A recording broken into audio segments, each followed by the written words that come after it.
안녕하세요. 법선생입니다. 법선생은 법률사무소 율쌤에서 만든 채널로서 요즘 상속에 관련해서 정말 핫하게 떠오르고 있는 법률사무소입니다. 뜨거! 서초동에서 가장 핫한 변호사 두 분 모셨습니다. 안녕하세요. 네, 안녕하세요. 허윤규 변호사입니다. 네, 안녕하십니까. 김도희 변호사입니다. 네, 변호사님. 저희가 요새 이 상속에 관련해서 다루고 있잖아요. 제가 궁금한 점이 하나 생겼습니다.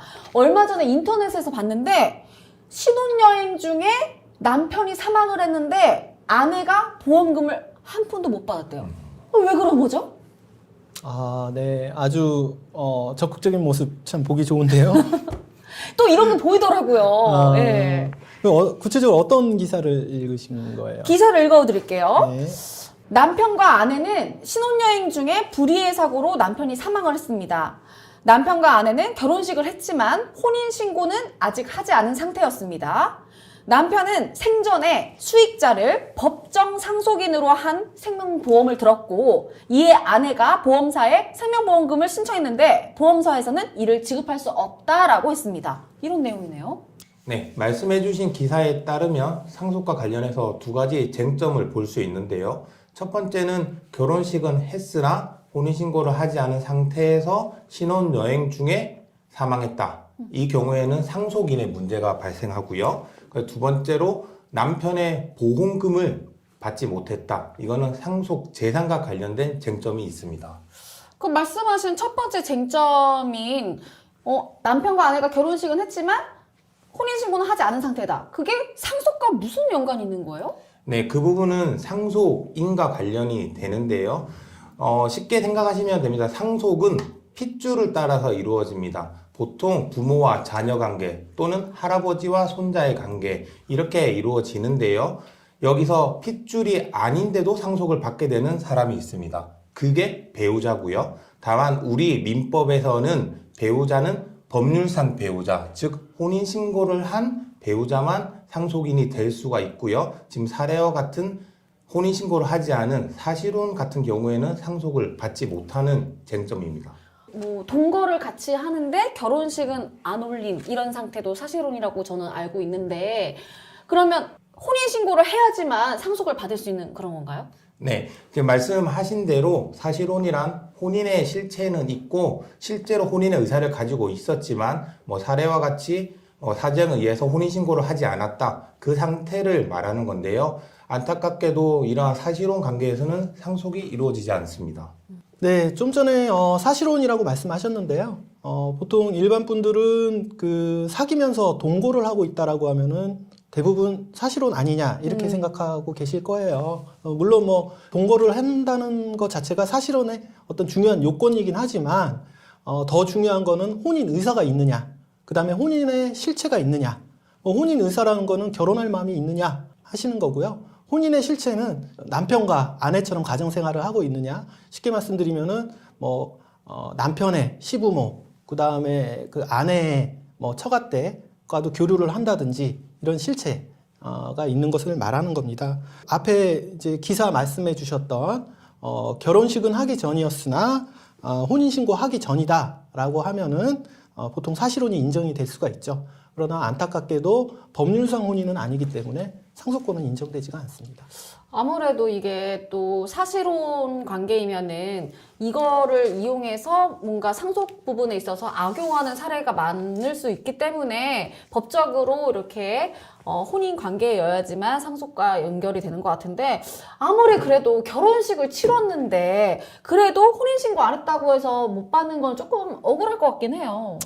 예, 맞습니다. 그래서 실제로 민법에서 그 혼인신고한 그 법률혼만 상속권을 인정하는 거에 대해서 헌법재판소에 헌법소원을 제기한 사례가 있습니다.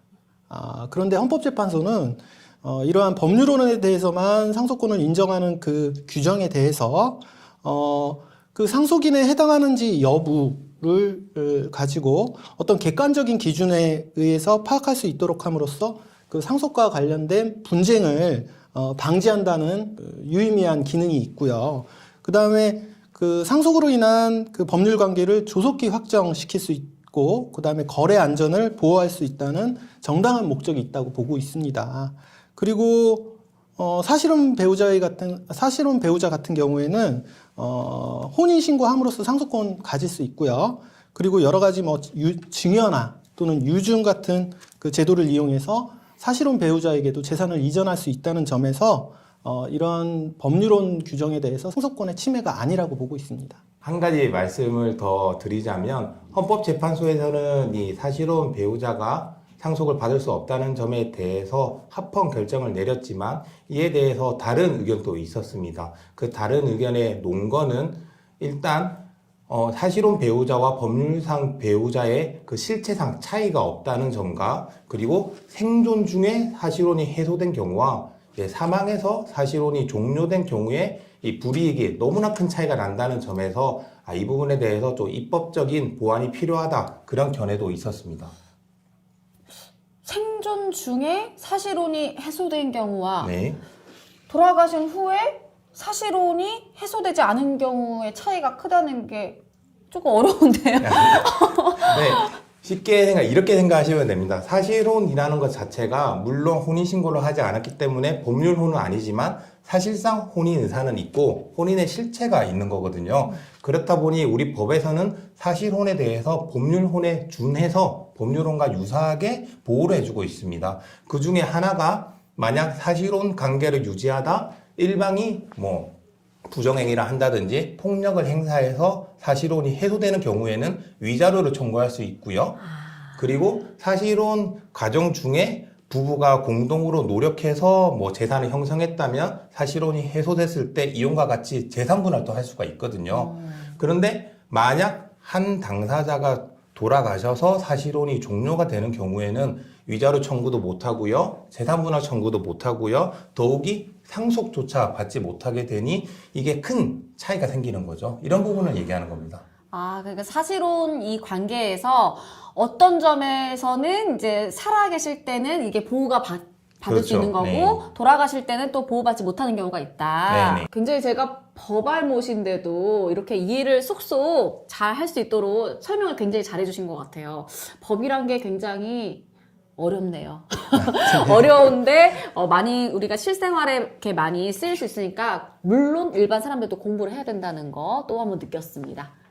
네, 어려운 얘기를 잘 이해해 주셔가지고 정말 다행인 것 같고요. 어쨌든 질문해 주신 사례에서 그 혼인신고를 하지 않은 배우자는 상속권이 없다는 게 지금 말씀 나눈 것이고 사실혼에서 두 번째 쟁점은 다음 편에서 좀 설명드리도록 하겠습니다. 네, 좋습니다.